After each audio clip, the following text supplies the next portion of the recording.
Are we live? It looks like we are live. Hello, everyone. Welcome back to the Pop Culture Asylum. I'm your host, Gabriel. I hope everyone is having a great day. And today's Wednesday. You know what that means. AEW Dynamite was tonight. And tonight's show was the go home show till Revolution. And tonight was also the night where we had the most probably the most anticipated matchup in a most infamous way.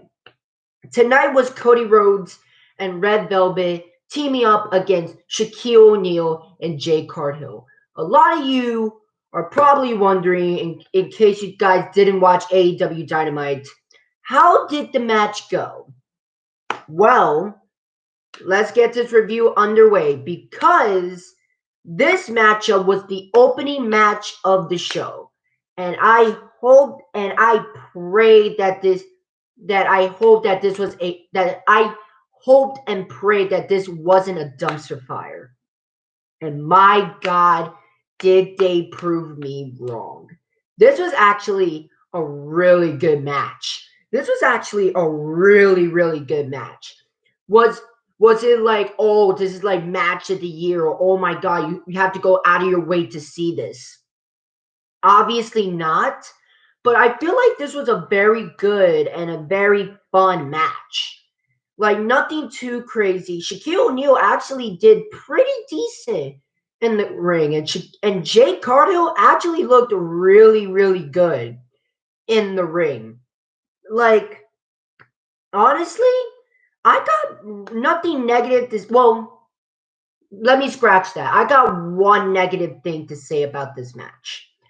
And that was the referee's job throughout the entire thing. Because here's the thing.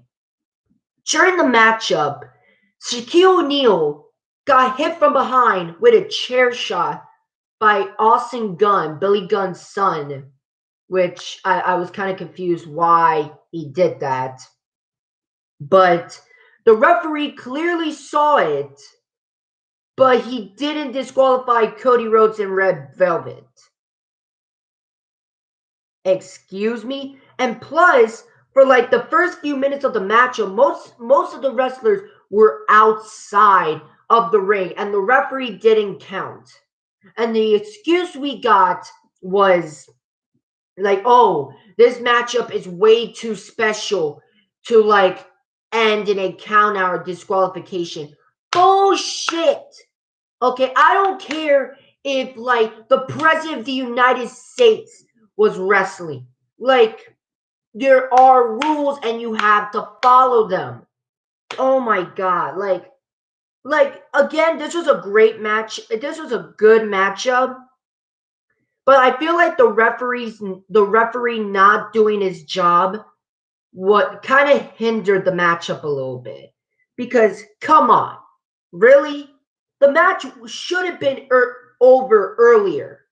But obviously that wasn't the case because AEW has some very bad referees. Either they're booking them poorly or you hire some very bad referees. And if that's the case, you need to fire some referees and get some new ones because this is ridiculous. This is ridiculous. I love AEW, but one of the few things I really hate about AEW is the referees. Like, oh my God. But other than the referees, I thought this was a really good match. And Shaquille O'Neal and Jay Cargill definitely proved me wrong. Now, was this at like a level of like a Pat McAfee type debut or like a Ronda Rousey type debut where she had that mixed tag team match with Kurt Angle against Triple H and Stephanie McMahon? Was it at that level? Obviously not, at least in my opinion. But I thought this was still a really good matchup. And I am not going to lie, it had one of the coolest table spots ever. So literally, there's like two tables set up by Red Velvet and Jay Cargill earlier in the match. Shaquille O'Neal was holding onto the rope, but Cody Rhodes literally threw his entire body at Shaquille O'Neal and both men just slammed right onto the tables. Like, I thought that was a really, really awesome table spot. Like, Shaquille O'Neal like took that table spot like a champ. Like, he was like out cold after that table spot. Like, I thought that was a really sick table spot. But Shaq and Jay Cargill ended up picking up the victory over Red Velvet and Cody Rhodes. So again, they proved me wrong. I thought this matchup was going to be a dumpster fire. I was hoping that that wasn't the case, but like I was thinking to my mind that like most of the time these celebrity matches does not go well. But my God, they proved me wrong. This was a really good and a really fun matchup, and all four people in this matchup should be very proud of themselves. So after that, like something weird happened for some reason. So after the matchup, they pushed Shaquille O'Neal onto the ambulance, and they were originally going to take him to the hospital. And like they put Shaquille O'Neal like in the ambulance, and that's it.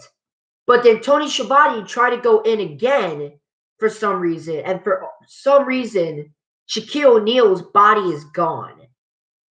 So I don't know what that is all about, but I guess we'll have to see in the next couple of weeks of AEW. But it didn't stop there, ladies and gentlemen, because this first hour was insane. So after that, we had a squash match as Pac and Ray Felix was in action against a bunch of jobbers. And of course, Pac and Felix picks up the victory. So nothing too crazy there. After that, Chris Jericho and MJF had their press conference. Couple people like gave questions about like the AEW Revolution match because Chris Jericho and MJF will face the Young Bucks for the AEW Tag Team Championships this Sunday at AEW Revolution. Sorry. Like some of the questions were like Chris Jericho's like best tag team partner. Obviously, he said MJF. One person said, will Sammy Guevara ever get back to the inner circle? Obviously, Chris Jericho says no. Like, of course, one person said, why did MJF and Jericho attack Papa Buck? Obviously, they gave their reasons. And then Eric Bischoff, I'm back. I'm better than ever. I'm back. Man, I love Eric Bischoff, but he came to the podium and asked two questions. Of course, obviously, he asked the question about the condition of Papa Buck and, like, of course, why did they give the Young Bucks even more motivation to kick Chris Jericho and MJF's ass? So after that, the Young Bucks came out, gave a little speech, and then an all-out brawl begins. Like the Young Bucks came in, attacked Jericho and MJF. The Inner Circle came involved. Brandon Cutler came to help. And then Gallows and Anderson even came out to help. And like Gallows and Anderson set up a table, taking down, putting Ortiz on that table. And of course, Nick Jackson climbs up like one of those like Titantron like tunnels.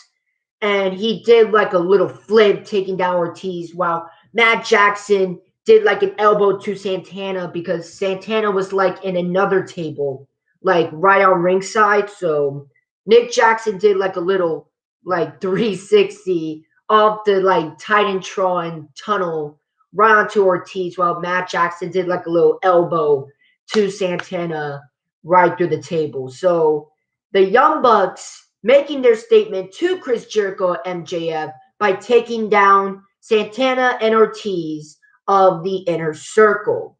I'm definitely excited for the Young Bucks versus Jericho and MJF at Revolution. I think that's going to be a great match.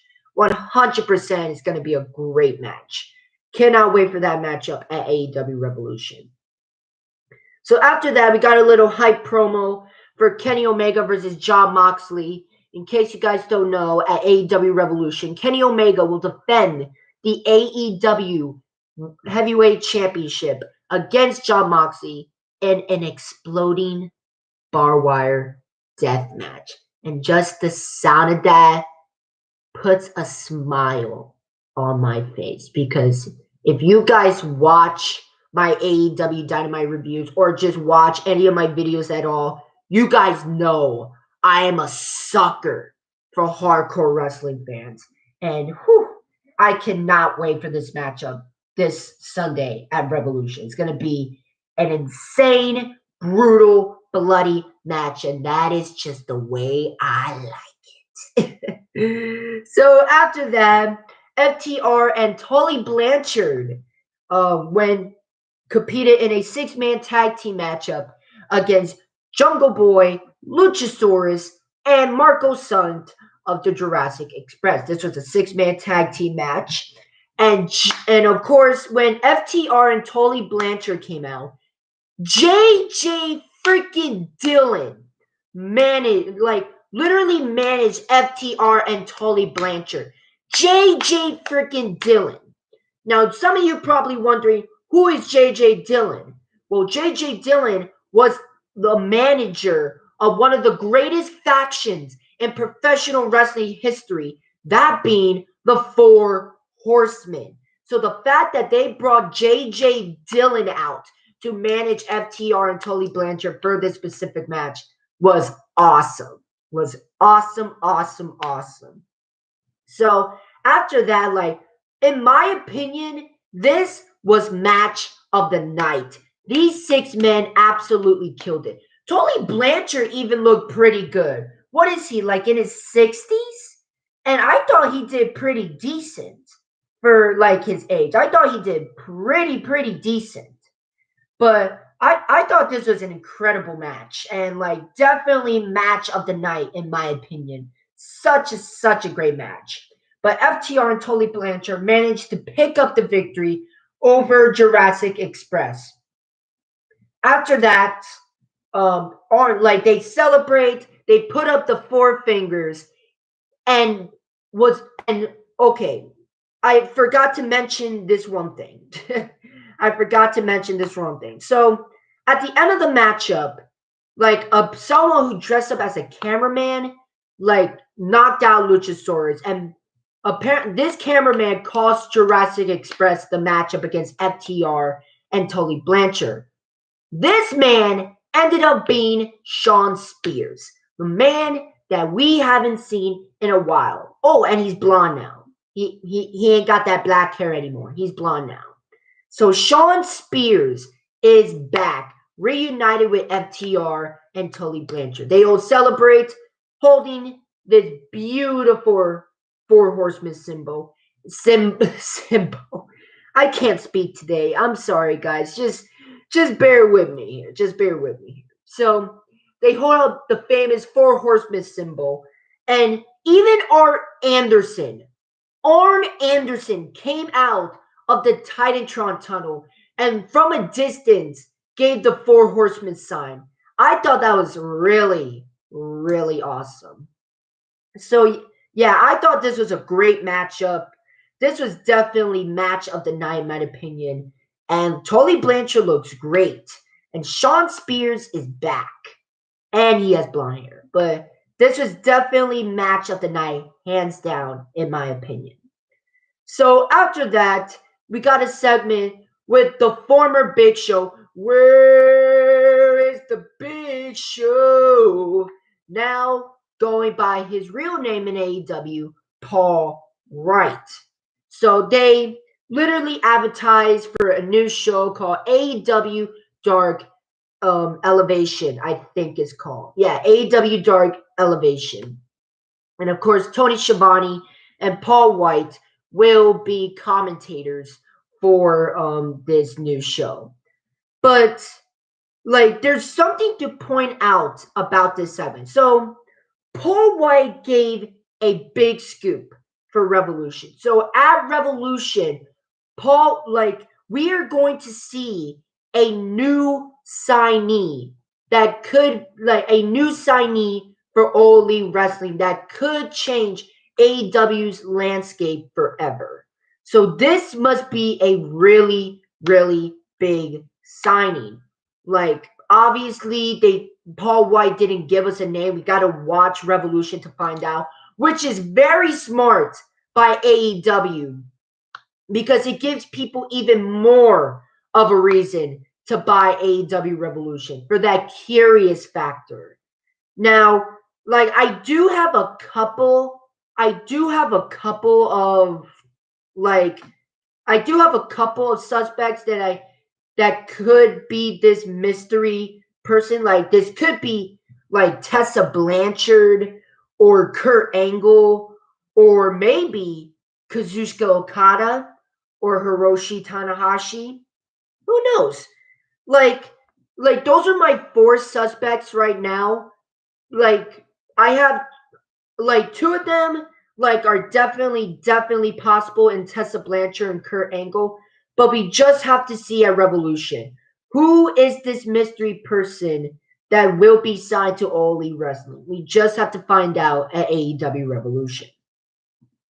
So after that, we got the finals of the AEW World Women's Championship Eliminator Tournament as Nyla Rose, the winner of the US side, versus, let me say, I don't know if I'm probably going to butcher her name, so please forgive me, Ryo Mizunami, so of the Japanese side. And I thought this was a really good matchup. Now, I wasn't really a fan on how AEW managed this entire tournament, and I'm actually going to make an entire separate video about this. So make sure you keep watch for this match. Make sure you keep watch for that video because I'm definitely going to explain why I am not a fan on how AEW managed this Women's Championship Eliminator Tournament. But that's going to be another video for another time. So make sure you look out for that video. But for what it was, I thought this was a really, really good match. And before I keep talking about this match, can we all agree that Rio's music like is fire? Like it is so catchy. I actually like her theme. I really, really like her theme. But enough about that. Like both of these ladies put up a really, really good match. But Ryo Mizunami, I think that's how you say her name, actually picks up the victory over Nyla Rose, winning the entire tournament. So at AEW Revolution, it will be Hikaru Shida defending the AEW Women's Championship against Ryo Mizunami. So yeah, I think this is going to be a good match. Like both ladies are extremely talented, and I think this is going to be a good match. But again, I was not a fan on how AEW handled this Women's World Championship Eliminator Tournament. But again, I will explain that in detail in a separate video. So make sure you look out for that. So, yeah, I thought this was a really, really good match. Then after that, we get an interview with Sting. So we get an interview with Sting. And again, nothing too crazy. Ricky Starks came out talking trash a little bit. Sting put Ricky Starks in a scorpion deadlock. Of course, the rest of Team Taz came out, attacked Sting. Darby Allin came for the same more stick, yada, yada, yada. So this thing like segment was basically another, Sting, Darby, Team Taz segment. Like, nothing too crazy. I thought it was just the same segment, in my opinion. But I still think it's going to be a good match in Revolution. And for what it's worth, I thought AEW did like a decent job. Like, I thought they did a decent job building up this matchup. But I feel like they should have done like a little better job because I feel like they gave us more segments than anything else. Like they just gave us like Sting comes to the ring, gives a little interview, Team Taz talks trash. That's it. that's basically what we got for most of this build up to this matchup at Revolution, which I don't like. It's not bad. Like these segments are really good, but like again, most of these segments feel the same. Like these last 2 weeks, like they made it a little bit different. Like Team Taz, like abducted Darby Allin. Last week was a little bit chaotic, but honestly, this segment was just another run of the mill Sting, Darby Allin, Team Taz type of segment. So nothing too crazy there. So after that, we get our second to last matchup of the night as 10 of the Dark Order went one-on-one against Max Caster of the Acclaim, and the winner would be in the Face of the Revolution ladder match at AEW Revolution. With right now the lineup is Cody Rhodes, Pentagon Jr., Scorpio Sky, and Lance Archer. I thought this was a really good matchup between both of these men.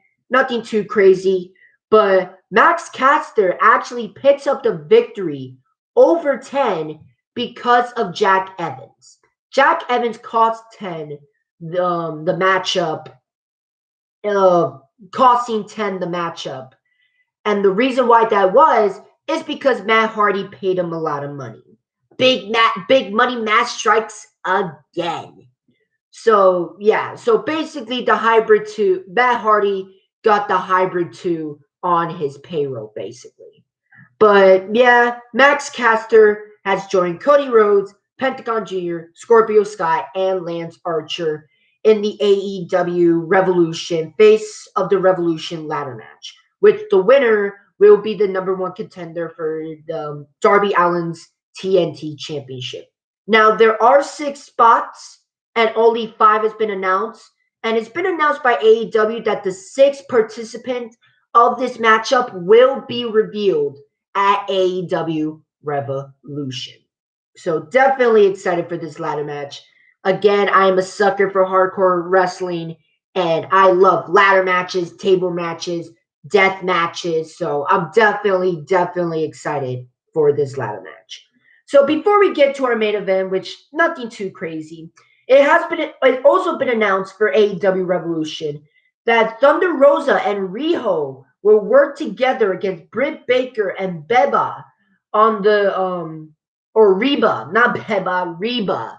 So like Thunder Rosa and Riho will work together against Britt Baker and Reba in a women's tag team matchup at the buy-in of AEW Revolution. So that will be our buy-in matchup for AEW Revolution, and I'm definitely going to watch this matchup. I only wish they did more with Rosa and Baker. I feel like they should have done more with this rivalry, and I'll actually go into detail about that in the AEW Women's Eliminator Tournament video that I will definitely put out in the next couple of days. So again, make sure you look out for that video. So after that, we get to our main event. Matt Hardy and Mark Quinn teaming up against John Silver, the Dark Order, and Hangman Adam Page. And I thought this was just another run-of-the-mill main event. Nothing too crazy. Hangman Adam Page and John Silver picks up the victory over Matt Hardy and Mark Quinn. So it was a good match. After that, Matt Hardy attacks John Silver and Hangman Adam Page with a microphone, sending his statement before Revolution. And then, like, for some strange reason, AEW ended the show with all the men, all the tag teams that are fighting in the casino battle royal, because at AEW Revolution, there will be a tag team casino battle royal. The winner, obviously, will get a shot at the AEW tag team champions. But again, they basically ended it in a battle royal way where all the tag teams should beat the crap out of each other. Again, not a big fan of those types of segments where like people just wrestle to like try to get momentum, but that's how it ended. But I thought this was a really good show. I thought this was a really good show. Like, I will say that this is definitely a weaker go home show than like previous go home shows, because I've seen AEW done better go home shows before pay per view. But I thought this episode was passable. I thought this was a very decent, really good show. So that's basically what it is. AEW Revolution is this Sunday. So also definitely expect a review of AEW Revolution. But other than that, that's all I gotta say. Nothing too crazy. Just a run of the mill show. And I want to know what you guys think in the comment section. Did you guys like tonight's show? Did you guys not like tonight's show? Was there a specific thing you like? Was there a specific thing you hate? And were you surprised at Shaquille O'Neal's performance? I want to know what you guys think in the comment section. And my only rule in this channel is to not be assholes in the comment section. That's all I ask. That's all I ask. But other than that, thank you so much for watching. And if you guys like the content that I make sure you subscribe and leave the notification bell so that way you don't miss any of my videos. But until next time, this is Gabriel. Now I'll see you next time in the asylum. Good night, everyone.